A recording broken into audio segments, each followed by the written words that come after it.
ഒരു ദിവസം അച്ഛൻ നോക്കിയപ്പം മോൻ്റെ കയ്യിൽ 2 ആപ്പിൾസ് ഇരിക്കുന്നു. അപ്പം അച്ഛന് മോനോട് പറഞ്ഞു, മോനെ ഒരു ആപ്പിൾ അച്ഛന് തരാമോ എന്ന് ചോദിച്ചു. അപ്പം മോൻ എന്ത് ചെയ്തു, ആ പറഞ്ഞ സമയം കൊണ്ട് മോന് അതൊന്ന് കടിച്ചിട്ട് അച്ഛനെ നീട്ടി. അപ്പം അച്ഛൻ അങ്ങ് വിഷമമായിപ്പോയി.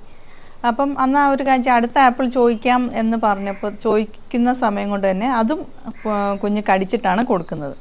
ഇത് കണ്ടപ്പം അച്ഛന് ഭയങ്കര വിഷമം തോന്നി. ഇവരെന്താ ഇങ്ങനെ കാണിച്ചത്, അവൻ്റെ ആറ്റിറ്റ്യൂഡ് അത്ര അല്ലെന്ന് മനസ്സിലിങ്ങനെ വിചാരിച്ചുകൊണ്ടിരിക്കുന്ന സമയം കൊണ്ട് കുഞ്ഞ് പറഞ്ഞു, അച്ഛാ ഈ ആദ്യം കടിച്ച ആപ്പിളാണ് അടിപൊളി, കാരണം അത് നല്ല മധുരമാണ്, അത് കാരണമാണ് അച്ഛന് തന്നതെന്ന് പറഞ്ഞ് കൊടുത്തു.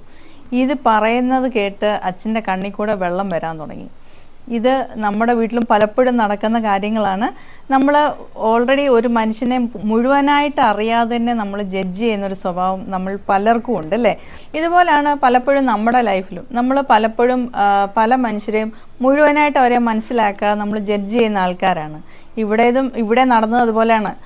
ആ കുഞ്ഞാണെങ്കിൽ അച്ഛന് 2 ആപ്പിളും കൊടുക്കാൻ ഇൻട്രസ്റ്റ് ആണ്, പക്ഷേ ആ കുഞ്ഞ് അതിൽ ഏതാണ് ബെസ്റ്റ് എന്ന് നോക്കാൻ വേണ്ടിയാണ് ഒരു സെക്കൻഡ് അത് കടിച്ചിട്ട് കൊടുത്തത്. ആ സെക്കൻഡും കൊണ്ട് ആ അച്ഛൻ അവിടെ മോനെ ജഡ്ജ് ചെയ്യാനായിട്ട് തുടങ്ങി അല്ലേ. അതുപോലെ നമ്മുടെ ലൈഫിൽ ഇതുപോലെ പലരും ഉണ്ട് ഇതുപോലെ ജഡ്ജ് ചെയ്യുന്നവർ. അപ്പം തീർച്ചയായിട്ടും നമ്മൾ എന്ത് ചെയ്യണം, ഫസ്റ്റ് നമ്മളൊരു വ്യക്തിയെ പൂർണ്ണമായും മനസ്സിലാക്കുക. നമ്മൾ ഒരാളെ ജഡ്ജ് ചെയ്യുന്നതിന് മുമ്പ് സ്വന്തമായിട്ട് തന്നെ നമ്മളൊന്ന് ജഡ്ജ് ചെയ്യുക നമ്മൾ എന്താണോ എന്നുള്ളത്. അതിനുശേഷം നമ്മൾ വേറൊരു വ്യക്തിയെ ജഡ്ജ് ചെയ്യാനായിട്ട് പോകാൻ പറ്റത്തുള്ളൂ. അപ്പോൾ നമ്മുടെ ലൈഫിൽ ഇതുപോലെ ഏതെങ്കിലും ഫ്രണ്ട്സ് കൂടെ ഉണ്ടെങ്കിൽ തീർച്ചയായിട്ടും അങ്ങനെയുള്ള ഫ്രണ്ട്സിനെ ഒഴിവാക്കുന്നതാണ് ഏറ്റവും നല്ലത്. നമ്മളെ മനസ്സിലാക്കി നമ്മളെ നെഗറ്റീവ് തോട്ടിൽ പോകാതെ പോസിറ്റീവ് തോട്ടിലോട്ട് കൊണ്ടുവരുന്നു. അതുപോലെ നെഗറ്റീവായിട്ട് പോകുന്ന വ്യക്തികളെ പോസിറ്റീവായിട്ട് വഴിയിലേക്ക് തിരിക്കാനും പറ്റിയ ഫ്രണ്ട്സ് കൂടെ ഉണ്ടെങ്കിൽ തീർച്ചയായിട്ടും അവരെ കൂടെ നിർത്തുകയാണ് വേണ്ടത്.